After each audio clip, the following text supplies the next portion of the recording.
آج کے زمانے میں یہ بھی کہا جاتا ہے کہ ہم نہیں مانگتے، تو اگر کوئی شخص نہیں مانگتا تو اللہ کو اس کی پرواہ بھی نہیں، یہ ضرورت ہماری ہے۔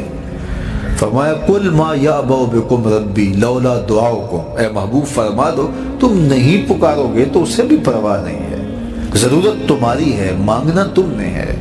تو جب تم نہیں مانگو گے، متکبر ہوتے ہو، اس سے مانگنے سے بھی تمہیں حیا آتی ہے، تو پھر وہ بھی پرواہ نہیں کرے گا۔ لیکن اگر تم مانگتے رہو گے تو وہ تمہاری جھولیاں بھرتا رہے گا، اور اس سے جب بھی مانگو اس کا در رحمت کھلا ہوا پاؤ گے۔ جس بھی لہجے میں مانگو وہ دینے پہ آمادہ ہوگا۔ دنیا والوں سے مانگنا ہوتا ہے تو دیکھنا پڑتا ہے کہ کس وقت مانگیں، موڈ کس وقت درست ہوگا۔ لیکن اللہ سے جب بھی مانگیں، صبح کو مانگیں، شام کو مانگیں، دوپہر کو مانگیں، پچھلے پہر دامن پھیلا کے بیٹھ جائیں۔ پھر دنیا داروں سے مانگنا ہو تو ان کی زبان میں مانگنا پڑتا ہے۔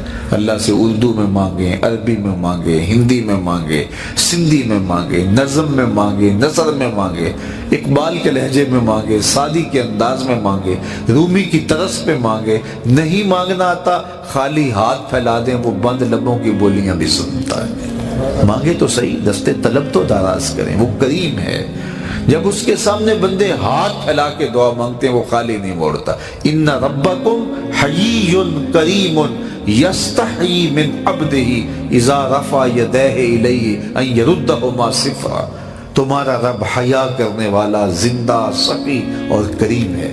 ہاں بندے جب اس کے سامنے ہاتھ پھیلا کے دعا مانگتے ہیں تو مجھے شرم آتی ہے، میں خالی ہاتھ کیسے موڑ دوں؟ جب انہوں نے مانگا ہی مجھ سے ہے تو میں نے بھی نہ دیا تو پھر کس در پہ جائیں گے؟ میں آپ سے کہتا ہوں جتنے لوگ آپ بیٹھے ہوئے ہیں، اتنے لوگ اٹھ کے کسی دنیا دار کے ڈیرے پہ چلے جائیں اور اس سے ایسی چیز مانگے جس کو دینا اس کے بس میں ہو، تو مجھے بتائیے وہ آپ کو خالی موڑ دے گا؟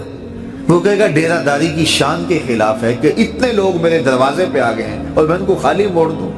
جب کسی دنیا دار کے در پہ اتنے لوگ جمع ہو کے چلے جائیں تو وہ بھی حیا کرتا ہے کہ اتنے لوگوں کو کیسے خالی موڑوں، میں ایک ڈیرہ دار شخص ہوں، کیا کہیں گے؟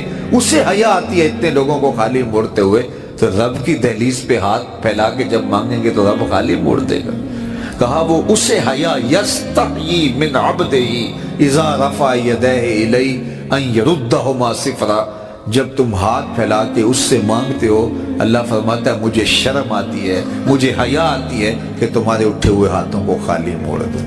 اس لیے کہ اگر میں بھی نہ دیا تو کس در پہ جاؤ گے، کس چوکھٹ پہ جاؤ گے؟ تو اس سے تم مانگو، اپنے لیے بھی مانگو، اپنوں کے لیے بھی مانگو، بیگانوں کے لیے بھی مانگو، شام سپیرے دوپہر مانگو، مانگ لیا ہے پھر مانگو۔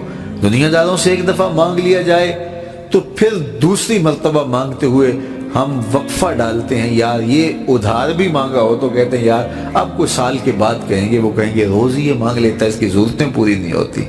لیکن اللہ سے مانگا، ابھی کھڑے تھے اہدنا الصراط المستقیم، اللہ سیدھی راہوں پہ گامزن رکھنا، یہ مانگ رہے تھے ہاتھ باندھ کے۔ پھر تشہد میں بیٹھے تو پھر مانگنے بیٹھ کے ربنا اغفر لی ولوالدی وللمؤمنین یوم یقوم الحساب، مجھے بھی بخش دے، میرے ماں باپ کی بھی مغفرت کر دے، قیامت تک آنے والے اہل ایمان کی مغفرت کر دے۔